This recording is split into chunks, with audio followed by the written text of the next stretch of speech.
Riboti-inĩ ya 91 ya Ministry ya Ũgima wa Mwĩrĩ ĩgiĩ mũrimũ wa COVID-19, kũrĩa mũnini wa Minister wa Ũgima wa Mwĩrĩ Rashid Aman anĩrĩire kũrwara kwa andũ angĩ 184, 111 ao maumĩte kaunti-inĩ ya Nairobi. All indications are that we are now probably entering into the exponential phase of our curve, which is the steep rise phase of our curve. Today we have 548 patients admitted in various hospitals throughout the country.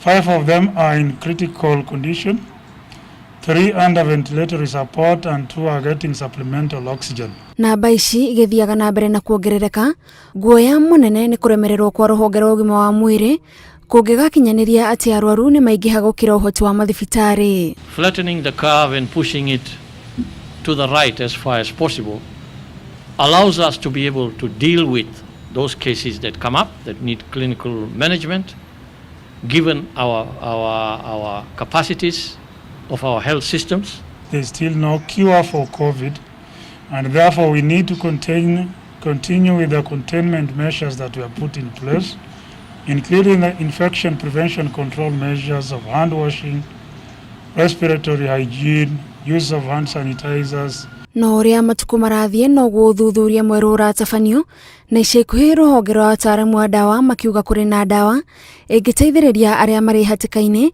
ndawa iria Ministry ya Ũgima wa Mwĩrĩ yugĩte nĩ irecũrania kana nĩ ikũhũthĩka kũnyihanyihia marũrũ ma mũrimũ ũyũ gũkũ bũrũri-inĩ. We have had discussions with the clinicians here to see whether it is something that we may want to very quickly set up our own clinical trial to look at the efficacy of this drug. So there's some level of promise, but there's quite a bit of research and clinical trials that need to be done. For the deployment of dexamethasone, it will apply to those who are critically ill. And in this group of people, a third of them, dexamethasone reduced the risk of death in a third of the cases tested for those who are on ventilatory support. Ihinda-inĩ rĩu thirikari nĩ yũrĩtie ya Kenya metheme na ithimi cia naihenya iria iraruta moimĩrĩra ihinda-inĩ rĩa ndagĩka 15.